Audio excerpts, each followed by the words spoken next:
What is collective intelligence and what will we do about it? Author, Thomas W. Malone. Edited transcript of remarks at the official launch of the MIT Center for Collective Intelligence, October 13, 2006. It now falls to me, at this point in the program, to give you an overview of what collective intelligence is, in the first place, and what we'd like to do about it. The working definition of collective intelligence that we're using is that collective intelligence is groups of individuals doing things collectively that seem intelligent. Now, if you think about it that way, collective intelligence has existed for a very long time. Families, companies, and countries are all groups of individual people doing things that at least sometimes seem intelligent. Beehives and ant colonies are examples of groups of insects doing things like finding food sources that seem intelligent. And we could even view a single human brain as a collection of individual neurons or parts of the brain that collectively act intelligently. But in the last few years we've seen some very interesting examples of new kinds of collective intelligence. 1. Google, for instance, takes the collective knowledge created by millions of people making websites for other purposes and harnesses that collective knowledge, using some very clever algorithms and sophisticated technology, to produce amazingly intelligent answers to the questions we type in. 2. Wikipedia, at another extreme, uses much less sophisticated technology, but some very clever organizational principles and motivational techniques, to get thousands of people all over the world to volunteer their time to create an amazing online collection of knowledge. 3. In just a few minutes, you'll hear from Alf Bingham, the CEO of a company called Innocentive, which lets companies with difficult research problems harness the collective intelligence of thousands of scientists, in a network all over the world, to help solve those problems. 4. A lot of companies today, Hewlett-Packard, Eli Lilly, Google and others, are now beginning to use things called prediction markets where people buy and sell predictions about future events, like sales of their products, in ways that leads to more accurate predictions in many cases than traditional market research or polling or other techniques. Now, I think these examples are just the beginning. With new information technologies, especially the Internet, it is now possible to harness the intelligence of huge numbers of people, connected in very different ways and on a much larger scale than has ever been possible before. In order to take advantage of these possibilities, however, we need to understand what the possibilities are in a much deeper way than we do so far. So, it's time to make collective intelligence a topic of serious academic study. And that is our goal in the Center for Collective Intelligence. The key question we are using to organize our work is, how can people and computers be connected so that collectively they act more intelligently than any individual, group, or computer has ever done before? In order to answer that question, I think at least 3 types of research are needed. The first is just collecting examples or case studies. I think there are going to be a lot of natural experiments going on in the next few years, people trying lots of interesting things, with or without us. But I think that we can help the world learn from its experience with all these natural experiments by systematically describing and collecting examples of interesting cases of collective intelligence. For instance, Eric von Hippel, in the Sloan School, has done some very interesting case studies of how the collective body of users of a product is often a better source of innovation for a company's products than the company's own researchers.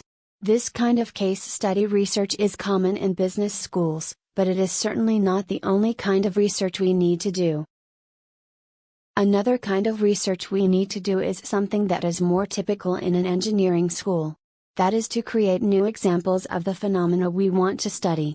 If you're an aeronautical engineer, for instance, you wouldn't just study birds and flying insects, you'd also want to create some flying machines and study how they work.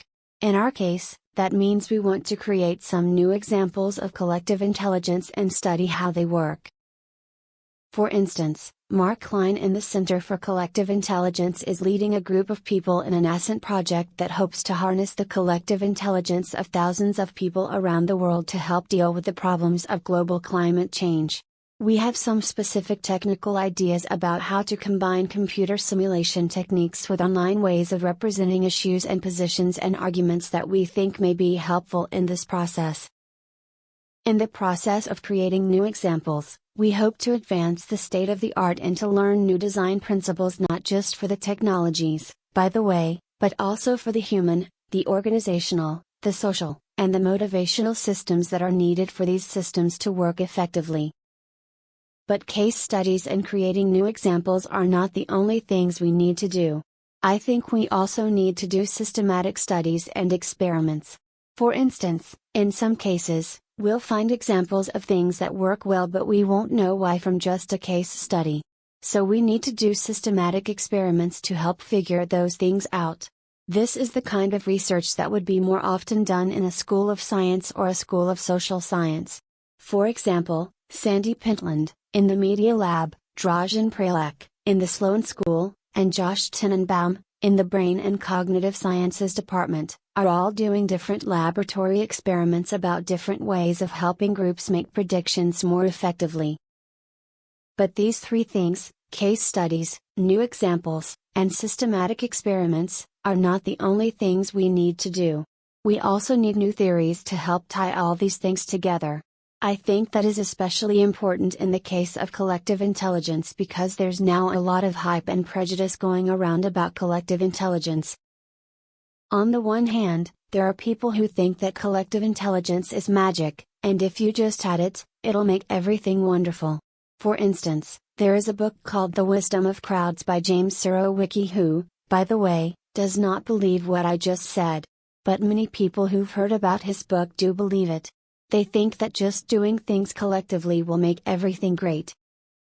On the other hand, there are people who are prejudiced against the very notion of collectiveness and decentralization. Very recently, for instance, there have been a number of people who've looked at the success of Wikipedia and pointed out ways in which is not perfect.